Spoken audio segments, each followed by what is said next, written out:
ওই যে বুড়িমার কথা মনে আছে, যে আমার নবীর রাস্তায় কাঁটা বিছিয়ে রাখত? মায়ার নবী ফজরের সময় মসজিদে যাবার সময় কাঁটাগুলিকে হাত দিয়ে সরিয়ে সরিয়ে তারপর মসজিদে যেতেন। ওই বুড়িমা রাতের অন্ধকারে রাস্তার মধ্যে কাঁটাগুলোকে পুঁতে পুঁতে রাখতেন। একদিন সর্বপ্রথম যেদিন নবীজি বুঝতে পারেন নাই, সেদিন ওনার পায়ের তলা থেকে 40টার মতো বিষাক্ত কাঁটা তিনি বের করেছিলেন। আল্লাহু আকবার। এরপরে নবীজি কাঁটাগুলোকে দু হাতে সরিয়ে আমার নবী, রহমতের নবী, সারোয়ারে দুজাহান মসজিদে যেতেন।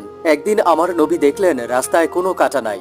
তিনি জিজ্ঞাসা করলেন, আজ রাস্তায় কোনো কাঁটা নাই কেন? সাথে থাকা লোকজন উত্তর দিল, হুজুর, আপনার রাস্তায় যে বুড়ি কাঁটা বিছিয়ে রাখত, সে অসুস্থ, বিছানায় পড়ে আছে। এই সেই বুড়ির বাড়ি, যেখানে হাজিগণ হজ করতে গেলে এই বাড়িটি দেখতে যান। বুড়ির বাড়ি থেকে সামান্য পরিমাণ দূরে অবস্থিত এই সেই মসজিদ, যে মসজিদে নবীজি রাসূলুল্লাহ সাল্লাল্লাহু আলাইহি ওয়াসাল্লাম নামাজ পড়তেন। সুবহানাল্লাহ।